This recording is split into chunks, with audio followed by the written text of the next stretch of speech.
All right, as the fighting between Israel and Hamas moves into its 10th day, reports coming out of the Middle East suggest subtle signs are beginning to emerge that suggest the two sides are inching toward a ceasefire. Joining us with the latest from Jerusalem, where it is just after midnight, is Chris Mitchell, Middle East Bureau Chief for CBN News and host of CBN News Channel's Jerusalem Dateline. Chris, welcome back to the program.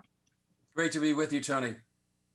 So give us the lay of the land. What's happening right now in Jerusalem and in Israel? Well, so far, I think over 3,700 rockets have been fired out of Gaza by Hamas and other Islamic terror groups into southern and central Israel. About a week ago, they landed near here in Jerusalem, where I am right now. And then in retaliation, Israel has responded with hundreds of strikes against the Hamas infrastructure during that time. And as you said, right now, there are indications that maybe Thursday morning at 6 a.m., there might be a ceasefire between Hamas and Israel.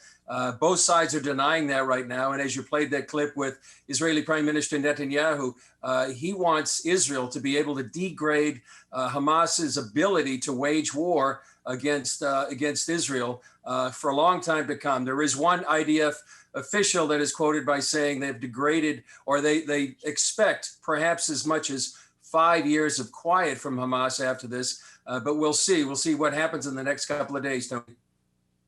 And Chris, isn't that kind of the process? I mean, I've kind of noticed that over time that, they'll launch these rockets, they get into this conflict with Israel, and Israel then will take the opportunity in defending itself to degrade their ability so that they buy a certain amount of, a few years of peace. Exactly what they've done. And how this started, Tony, just about a week ago Monday, was that Hamas had fired rockets into Jerusalem. The idea behind Hamas was that they were protecting the Al-Aqsa Mosque, the Temple Mount, and Jerusalem itself against what they said was heavy-handed police action inside the mosque and on the Temple Mount. And they thought they were going to be defending Jerusalem.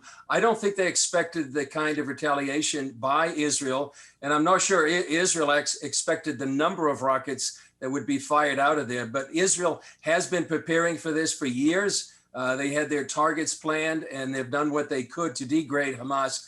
While doing this, Tony, Hamas has been committing this double war crime of firing rockets inside civilian areas next to schools or hospitals or mosques, and firing them indiscriminately into civilian areas inside Israel. Earlier today, we're in a place, Beersheba. We were at the home of a pastor, actually, who had a direct hit on his apartment Saturday morning. And that's just one of many examples of people around Israel whose homes have been hit.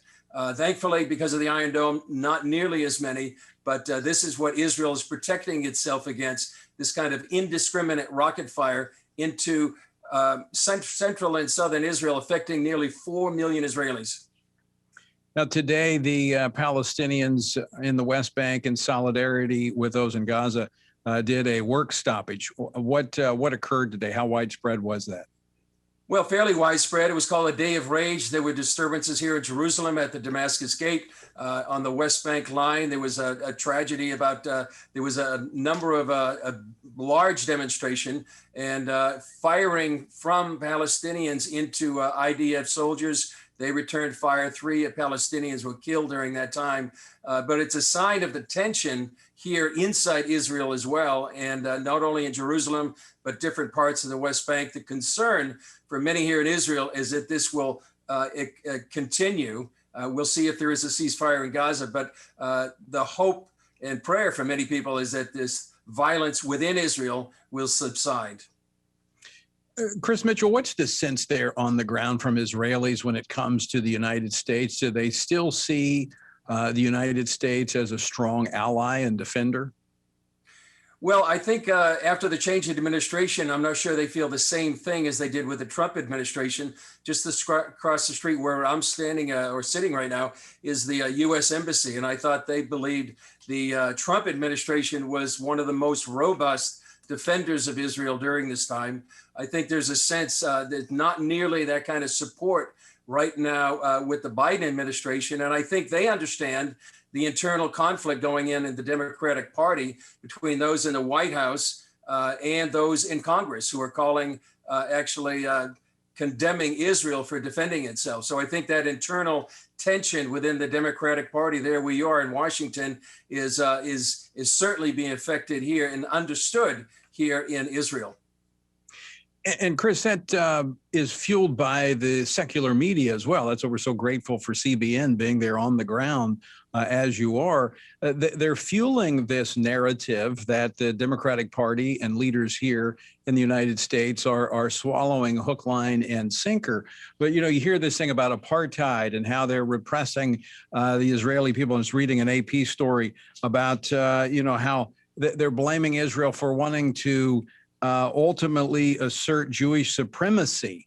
Well, I mean, it is a Jewish state. I don't see them going to Saudi Arabia and asking them why they do not allow, other representations in their government, where Israel actually allows Palestinians to be elected to the Knesset and to serve in positions of leadership.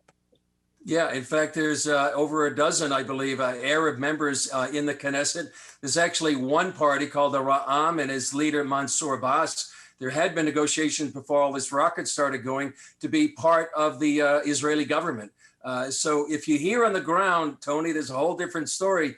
It's not the apartheid state that many people accuse it of it, not nearly what South Africa was back in the 1970s. So that label kind of sticks, though, sometimes. Let me just give you an idea about Sheikh Jarrah, which is one of the pretexts of this beginning of this story. It's really a local dispute between Jews and Arabs about the control of the land and who should pay who rent. It's a bit simplistic of it, but it's not the Israeli government evicting people. And that was one of the pretexts, the cause célèbre that Palestinians were saying started this.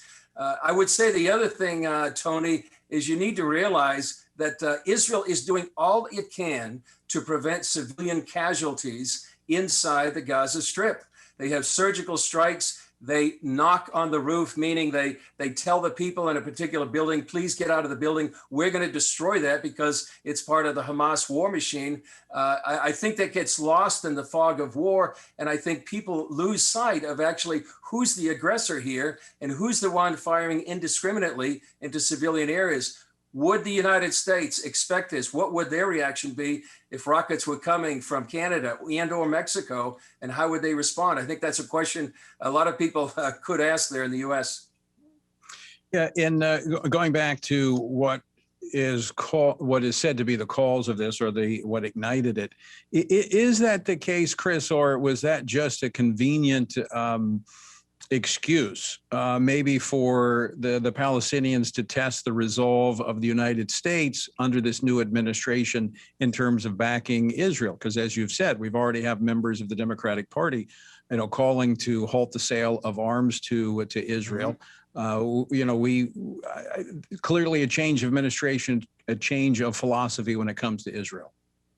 Yeah, the Sheikh Jarrah case right now, a lot of people see that as a pretext by Palestinian Authority President Mahmoud Abbas to stir up foment here inside Jerusalem, because he had canceled the elections, the Palestinian elections, for the first time in almost 15 years. Remember, he's the president serving a 4-year term now in his 15th year. And I think that was the beginning of what happened right now. And one other point, Tony, that I think people should realize is that Iran is the one that is funding, arming, and supplying weapons to Hamas and other Islamic groups, especially the Palestinian Islamic Jihad within Gaza.